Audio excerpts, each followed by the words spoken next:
itu. Paham Madura? Saya bukannya tidak tahu yang ada di negara ini. Saya paham karena saya rakyat kecil. Di Madura cuma sampah karena saya bertekad berjuang teguh untuk memenangkan Anies Rashid Baswedan tanpa sombong. Dan saya kesini ngongkos sendiri, saudara. Perjalanan 1 malam, 1 hari 1 malam, ngongkos sendiri. Beda dengan yang di sana. Indonesia tanpa Jokowi. Indonesia tanpa Jokowi. Indonesia tanpa Jokowi. Mengapa saya katakan demikian? Seorang Bapak Rias Rasyid, pengamat politik yang santun dan cerdas, sampai mengatakan untuk mendapatkan seorang dengan kepribadian yang tidak tahu malu sedemikian rupa dibutuhkan lebih dari 100 tahun. Bayangkan, dan Indonesia memilikinya. Sifat-sifat Fir'aun itu ada dalam dirinya, yaitu memecah belah dan mempertahankan kekuasaan dengan segala cara. Oleh karena itu, Bapak-bapak dan Ibu sekalian, saya ingin Anda semua kembali ya kuatkan tekad kita bahwa perjuangan ini harus mencapai tujuannya dan konstitusional. Oke? Gagal nyomot saksi, ngundang menteri. Akhirnya menteri bawa data, dijelasin semua. Bengong, kurang puas, ngundang lagi Jokowi. Terus aja biar sampai menang ya kan. Jangan lupa ngundang Joe Biden sama Jiping ya, karena dia ikut ketemuan Pak Prabowo tuh. Undang semua di MK, Jiping sama Joe Biden ya. Habis itu lo undangin semua tuh jin-jin yang ada di laut. Biar lo pada menang. Jin yang ada di langit juga undangin ya, jangan lupa. Bawa ke MK semua. Gua bilang pindah ntar perahu lo bocor, nyesel lo. Kalau dikasih jalan itu, tinggal Anies dengan Caimin berani nggak? Jangan kau mau enak aja, ya kamu jadi presiden kan ente, ya wakil presiden ente. Kok kita suruh berkorban? Kita pasti mendukung, tapi nanti di depan dong. Nabi Muhammad tuh mimpi di depan, bukan dari belakang meja.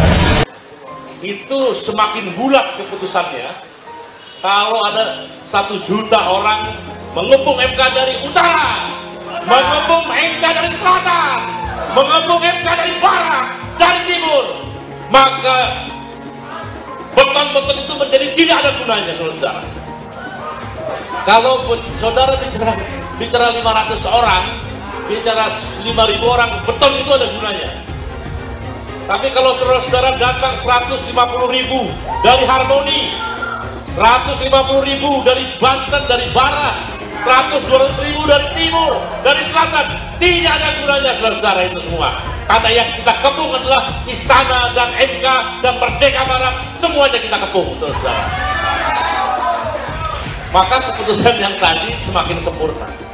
Nah, untuk mencapai itu banyak cara, tadi salah satunya apakah Pak Ganjar dan Pak Anies pimpin langsung. Kalau itu bisa, itu keren. Nah, kalau nggak bisa, kali kita musyawarah, kita cari pemimpinnya. Mudah-mudahan ada yang hadir di sini bisa ikut memimpin dan saya ikut di belakang. Kira-kira seperti itu. Dengan perjuangan dia kami bisa melawan kezaliman dan ketidakadilan oleh Joko Widodo. Maka perjuangan ini kami tidak akan pernah berhenti sampai nyawa dan darah saya pertaruhkan. Kita ramaikan, kita bawa orang sebanyak-banyaknya. Kalau memang nanti membutuhkan dana dan sebagainya, barangkali bisa kita komunikasikan sebanyak-banyaknya. 1 orang kita bawa 20 orang, ini kalau ada 400 kan banyak jadinya. Jadi mudah-mudahan 1 orang kita bisa bawa 30 orang atau bawa lagi 50 orang. Ini himbauan dari saya, karena ini adalah kesempatan terakhir bagi kita. Kalau tidak hari ini, anak-anak kita tidak mungkin bisa seperti kita giginya, karena mereka tidak tahu sejarah. Kita yang masih tahu sejarah, maka kita akan mau berjuang. Insya Allah saudara sekalian, kita berjuang ini tidak sia-sia.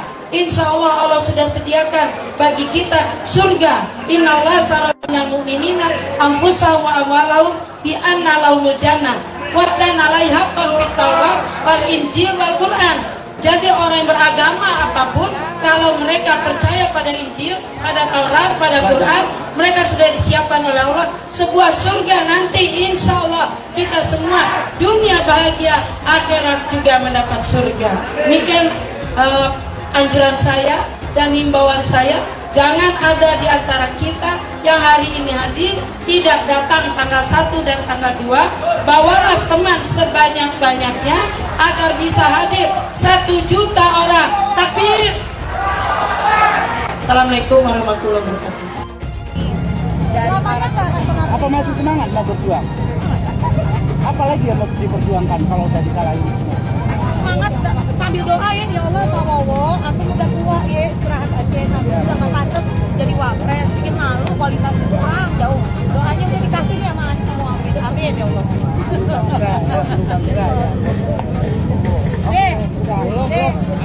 Apa lu? Baterai lu udah kasih banyak. Memorinya dominasi bungkus.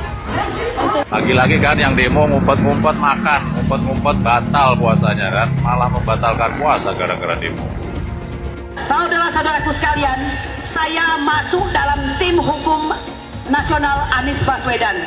Saya tidak mewakili THN, tapi kalau Anda tanya kepada saya pribadi, apa yang akan saya lakukan terhadap keputusan saya dengan ini mengatakan, sudah selayaknya 0103 mulai hari ini menolak segala bentuk kecurangan dan hasil pemilihan seandainya KPU yang biadab ini akan menyebutkan bahwa pemenangnya adalah 02. Betul? Hari ini, mulai hari ini, nyatakan tidak diterima. Lihat betapa kurang ajarnya KPU. Kita datang, mereka beri barikade. Inikah yang disebut dengan negara demokrasi? Ini pemilu yang paling brutal, pemilu yang tidak bisa dipertanggungjawabkan angka-angkanya. Karena itu, jangan bicara angka lagi, jangan bicara berapa yang kita dapatkan lagi. Yang kita harus lakukan adalah kita bubarkan pemilu ini. Kita minta diskualifikasi calon yang curang. Kita minta pemungutan suara ulang. Hanya di antara calon-calon yang tidak curang. Potong bebek angsa, masak di kuali, gagal berkuasa, nyalahin Jokowi, demo ke sana, demo ke sini, la la la la la la la la la la. Pulang aja Bapak, aku yang kalah dengan kamu. Yang aku sudah kalah, jangan ngeyel menang Pak. Pak, kalian sadar, semua rakyat korban kalian itu jahat. Jadi kita harus menurunkan Jokowi dengan antek-anteknya, dengan semua kebijakannya yang semua nggak benar, nggak bisa kita teruskan. Pemerintahan 10 tahun ini hancur, apalagi yang akan kita teruskan? Apakah utang yang semakin membengkak? Apakah arus TKA yang semakin besar? Nggak mungkin. Jadi Jokowi nggak bisa seenaknya memakai uang negara, termasuk dia menggunakan BUMN, mengerahkan kementerian-kementerian. Aja gile, kita tidak rela. Di mana kami sudah tidak nyaman hidup di Indonesia, dan kami yakin bahwa Indonesia saat ini tidak sedang dalam baik-baik saja. Mas Anies juga mungkin hari ini gagal, ya tapi menurut saya karir politiknya Mas Anies belum selesai. Mas Anies masih bisa mencoba menjadi calon gubernur sekali lagi. Mungkin kan Mas Anies nggak tahan lama-lama jadi oposisi kan. Mas Anies tidak cukup kuat untuk menjadi oposisi atau tidak cukup kuat lama-lama berada di luar pemerintahan. Ya jadi beliau bisa mencoba lagi untuk maju jadi calon gubernur DKI. Dan tahun 2029 nanti bisa mencoba peruntungan lagi menjadi calon presiden. Ibu ada yang percaya hasil analis selama ini? Tidak percaya, 100% tidak percaya. Lawan. Harus lawan. Kita tertipu, semua tertipu. Setuju, sepakat. Lawan, semua lawan. Lawan aparat, lawan semua lembaga negara yang menuntut aparat. Lawan yang pengkhianat, tidak ada tempat satupun untuk bagi mereka yang melawan rakyat. Lawan tabah dulu semuanya. Drama pemilu lawan ya. Dan merdeka harus merdeka. Seluruh rakyat harus bisa melawan dari Sabang sampai Merauke. Nah, syaratnya tidak mudah. Itu didakwa, diimpeach oleh sepertiga anggota DPR. Kalau sepertiga setuju tanda tangan, harus sidang dihadiri oleh 2/3. Kalau 2/3 setuju dari yang 2/3 itu, presiden bisa dinyatakan harus dimakzulkan tapi dibawa lagi ke MK. Rumit, rumit sekali. Rumit, Ya. dipersulit begitu. MK bilang iya, kembalikan DPR sidang lagi apa? Jadi enggak nih dimakzulkan. Kalau jadi bawa ke MPR. Forumnya 3/4. 3/4 anggota DPR harus disetujui oleh 2/3. Dan dalam situasi sekarang agaknya tidak mungkin menjatuhkan Pak Jokowi karena lebih dari separuh itu ada di koalisinya Pak Jokowi. Bagaimana mau mencapai 2/3 untuk hadir? Kalau mencari 1/3 untuk usul mungkin bisa. Tapi kalau sudah 2/3 nih sudah di Pak Jokowi nggak akan masuk ke pleno. Kita nyata-nyata dicurangin ya, benar-benar udah, ya Allah nggak ada hayanya, nggak ada malunya sama sekali. Ya Allah, saya cuma nurut bagaimana? Ayo kita berjuang bersama. Apa selanjutnya yang kita harus lakukan? Ya lawan dong. Turun. Ya itu yang penting. Karena bukan apa-apa. Indonesia perubahan, kita harus berubah semua. Capek ya. Kita harus dipimpin oleh pimpinan yang betul-betul beriman, yang cerdas. Itu kan. Kita nggak lama lagi mungkin umur kita sampai. Tapi yang kita pikirkan regenerasi kita, anak cucu kita. Bagaimana dia harus mengalami seperti ini? Ya Allah ya Rahim, mama udah pada teriak. Katanya semua pada mahal. Beras 20.000, ya kan? Masya Allah, tapi insya Allah kita percaya kepada Allah. Mudah-mudahan rezeki pasti ada untuk kita semua. Amin ya Rabb. Yang penting takwa. Dan mudah-mudahan saya atas nama mungkin di antara yang hadir juga, saya turut dengan Raja Dangdut. Ayo kita berjuang bersama. Kalau kemarin kita satu, sekarang kita berjuang demi untuk bangsa negara. Ya. Oke, Allahu Akbar. Allahu Akbar. Allahu Akbar. Kemarin ada yang pede banget nih. Siapa lagi kalau bukan pendukung Pak Profesor Abah Anies Baswedan. Katanya nih, mereka yang intelek alias berpendidikan tinggi pasti milih Pak Anies.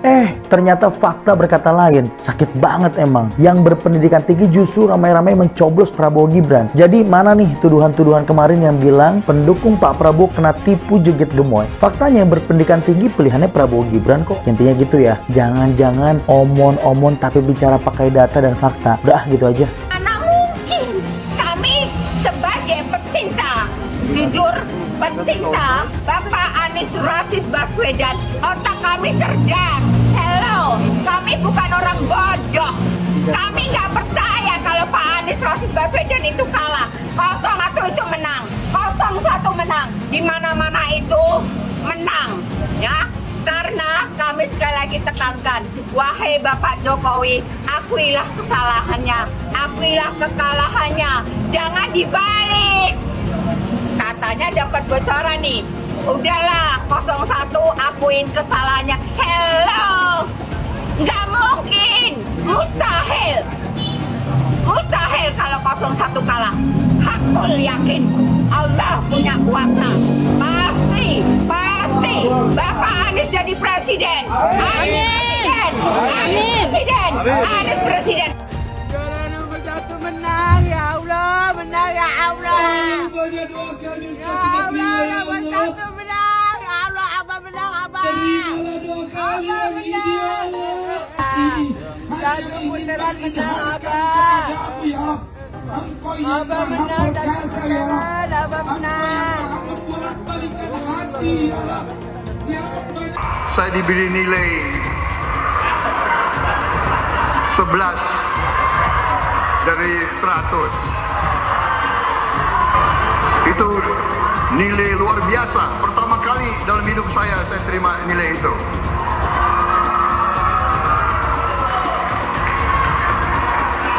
Dari orang yang saya beri kebaikan.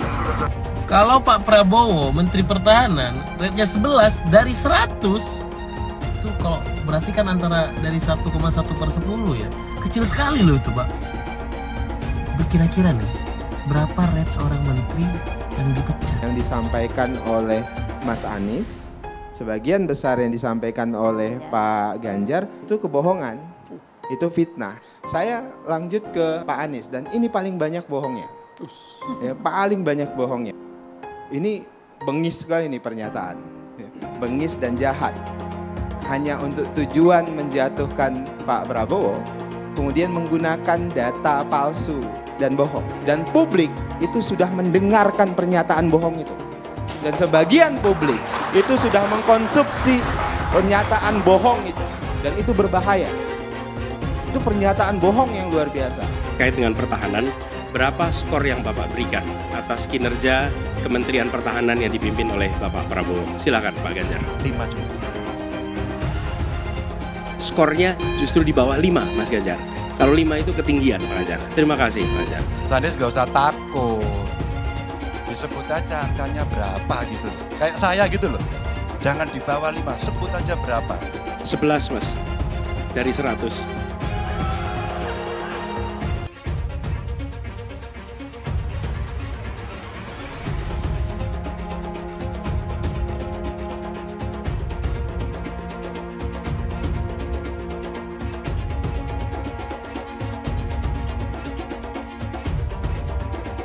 Sesudah keputusan MK dan kemudian di MK dibentuk MK-MK yang hasilnya mengatakan bahwa terjadi pelanggaran etika berat yang menyebabkan keputusan yang dibuat oleh MK secara etika bermasalah. Sesudah Bapak mendengar bahwa ternyata pencalonan persyaratannya bermasalah secara etika, pertanyaan saya, apa perasaan Bapak ketika mendengar bahwa ada pelanggaran etika di situ? Bagaimana perasaan Mas Prabowo soal etik? Enggak semua etik. Oposisi itu penting dan sama-sama terhormat. Sayangnya tidak semua orang tahan untuk berada menjadi oposisi. Oke? Seperti sampaikan Pak Prabowo tidak tahan untuk menjadi oposisi. Apa yang terjadi? Beliau sendiri menyampaikan bahwa tidak berada dalam kekuasaan membuat tidak bisa berusaha. Karena itu harus berada dalam kekuasaan. Saya mensyukuri kenapa kalah, kenapa ditahan. Saya bersyukur atas itu semua.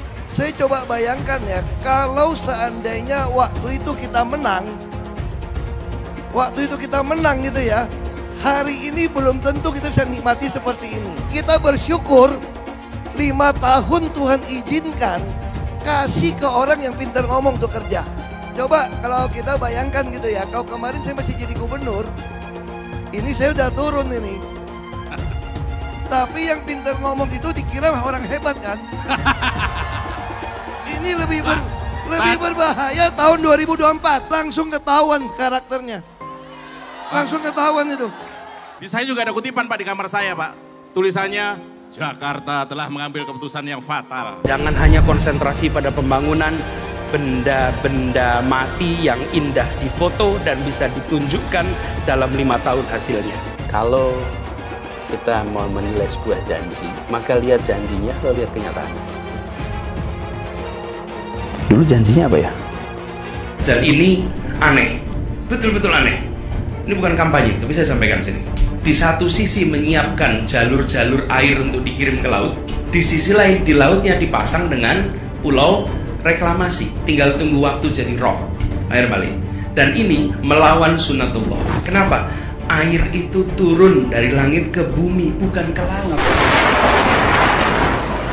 Harusnya dimasukkan ke dalam bumi, masukkan tanah. Di seluruh dunia air jatuh itu dimasukkan ke tanah.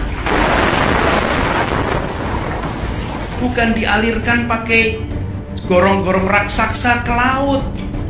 Jakarta telah mengambil keputusan yang fatal. Bukan banjir, itu memang parkir air. Bukan banjir, itu memang parkir air. Masyarakat berkeliling dengan membawa toa untuk memberitahu semuanya, termasuk sirine. Ibon 82 miliar. Apa alat transportasi yang dimiliki oleh hampir setiap orang?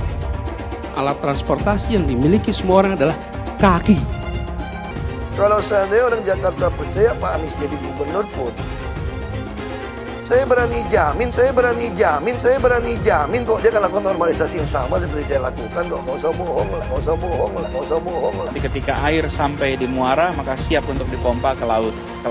Pancasila Soekarno, ketuhanan ada di pantai. Anak Tuhan dari mana? Kalau Yesus anak Tuhan, bidangnya siapa?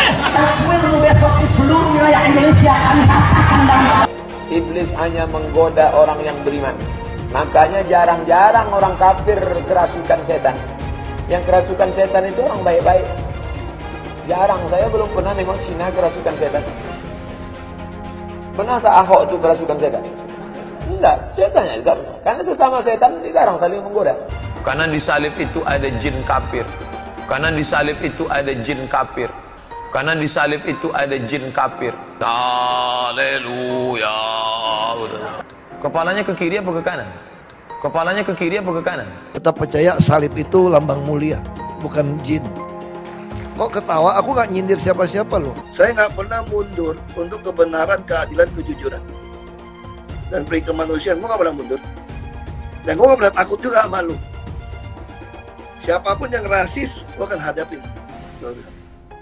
Karena rasis itu tidak berperi kemanusiaan. Sama saya ditanya dulu kan, kamu nyesel nggak statement kamu di Pulau Seribu sehingga masih masuk penjara? Tidak pernah nyesel. Karena saya mengatakan kebenaran. Relawan Anies yang mayoritas pengasuh khilafah, seperti kadrun FPI dan HTI, ingin melengsarkan Pak Jokowi. Dengan menggunakan politik identitas, relawan Anies akan menggulingkan Jokowi.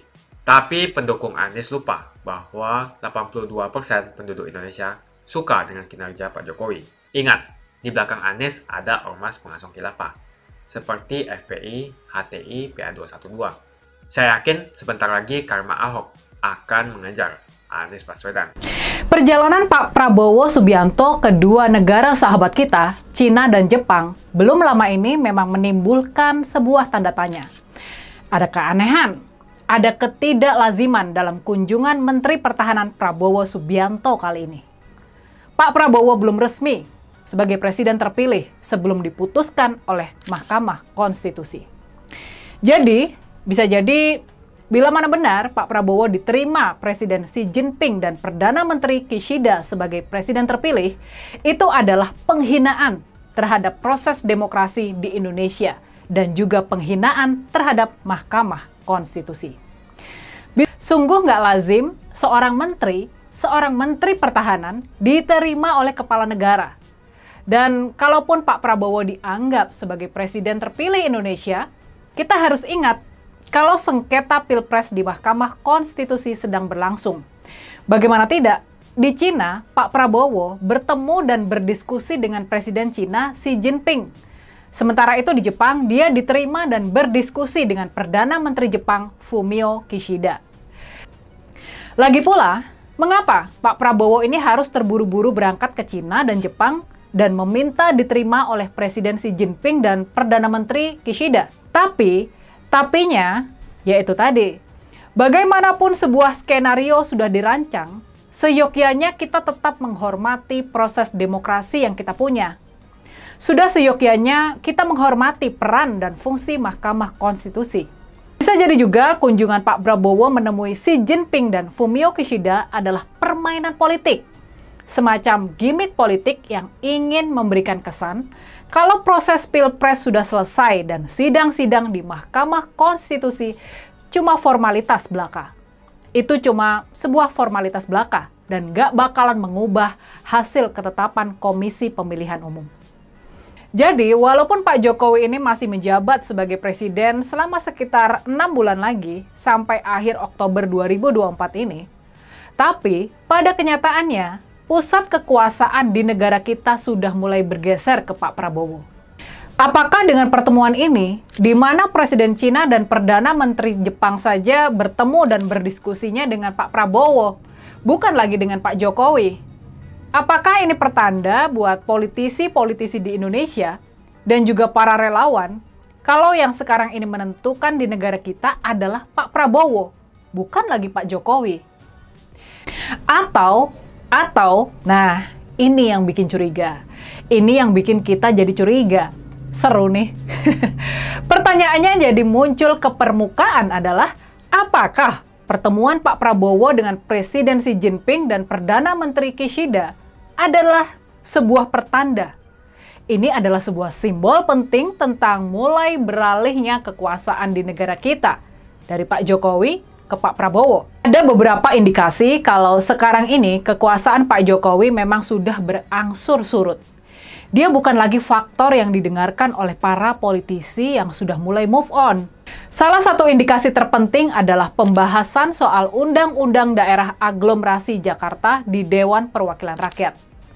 Pemimpin Dewan Kawasan Aglomerasi akan mempunyai kekuasaan dan akses yang besar terhadap pusat ekonomi Indonesia. Dia juga bakalan mendapat sorotan yang besar, melebihi sorotan yang didapat oleh seorang gubernur Jakarta selama ini. Coba deh kita bayangkan, kawasan aglomerasi Jakarta dan sekitarnya adalah pusat dari Indonesia. Konon, sekitar 60% ekonomi Indonesia berputar di kawasan Jakarta, Bekasi, Tangerang, dan Bogor ini. Dalam keputusan akhir di DPR, Dewan Kawasan Aglomerasi bakal dipimpin orang yang ditunjuk oleh Presiden. Dia akan dipilih oleh Pak Prabowo, bila mana benar nanti Pak Prabowo ini jadi dilantik sebagai Presiden.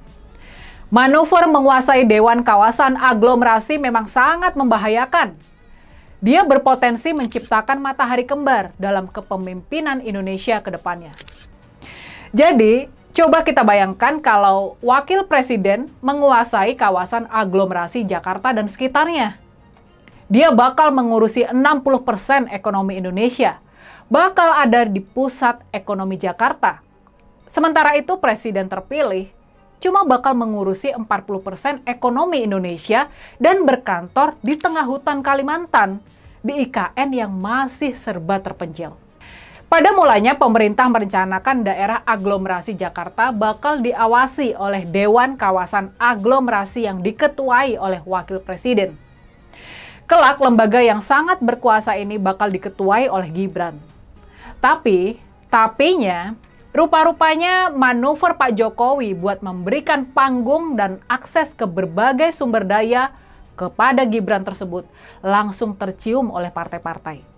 Maka langkah ini pun mereka blok.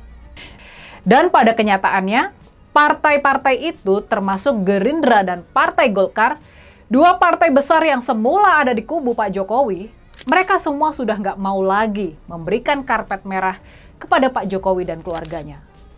Makanya usulan pemerintahan Pak Jokowi untuk kawasan aglomerasi pun ditolak mentah-mentah oleh partai-partai di Dewan Perwakilan Rakyat. Bila mana rancangan undang-undang kawasan aglomerasi yang diajukan pemerintah diterima dengan begitu saja oleh partai-partai di DPR, itu sama saja mereka memberikan karpet merah dan panggung yang tinggi buat Gibran. Tapinya nih, rupa-rupanya niat Pak Jokowi buat mengangkat anaknya memimpin kawasan aglomerasi itu sudah tercium oleh partai-partai. Semua mulai merapat ke Pak Prabowo dan semua mulai meninggalkan Pak Jokowi. Nah, gimana menurut kalian?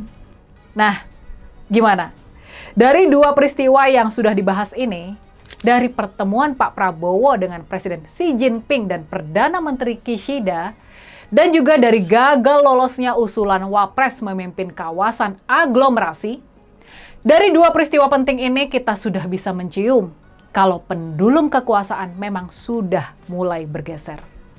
Relawan Anies semakin beringas dan Anies semakin galau. Dengan menggunakan politik identitas, relawan Anies akan menggulingkan Jokowi. Relawan Anies yang mayoritas pengasuh khilafah seperti kadrun FPI dan HTI ingin melengsarkan Pak Jokowi.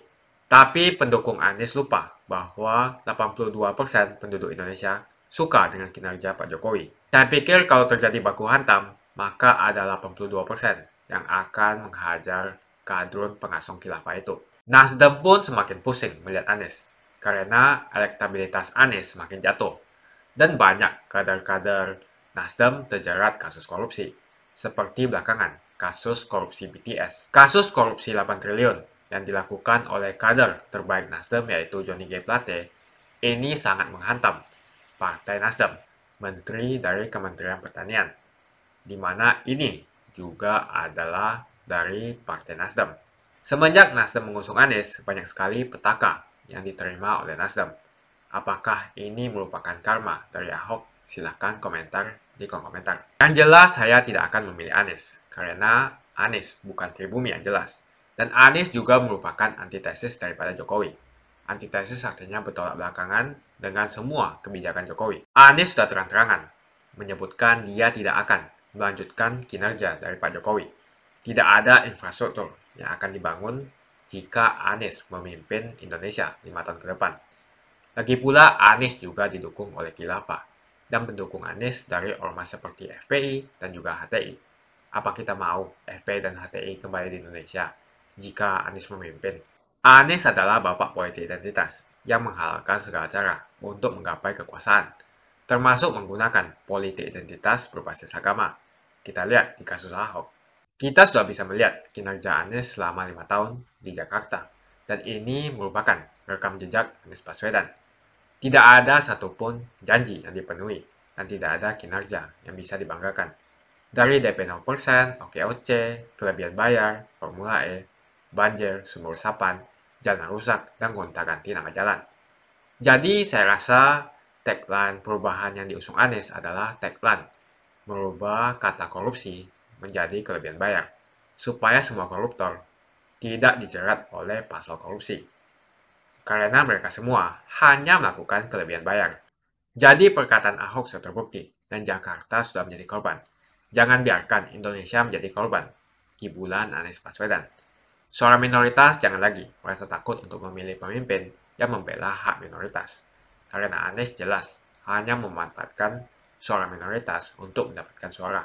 Ingat, di belakang Anies ada ormas pengasong khilafah, seperti FPI, HTI, PA212. Saya yakin sebentar lagi karma Ahok akan mengejar Anies Baswedan. Begitu saja opini saya hari ini. Tuliskan opini kalian tentang Anies Baswedan di kolom komentar. Dan juga tuliskan pendapat kalian tentang people power oleh relawan Anies untuk melengsarkan Pak Jokowi. Tuliskan pendapat kalian. Jika kalian siap untuk melawan people power yang digaungkan oleh relawan Anies, ayo tuliskan lawan people power di kolom komentar. Pastikan Anda semua like video ini dan bagikan video ini ke teman dan family Anda supaya mereka semua mengetahui tentang informasi ini. Tekan tombol subscribe dan bunyikan lonceng notifikasi supaya kamu tidak ketinggalan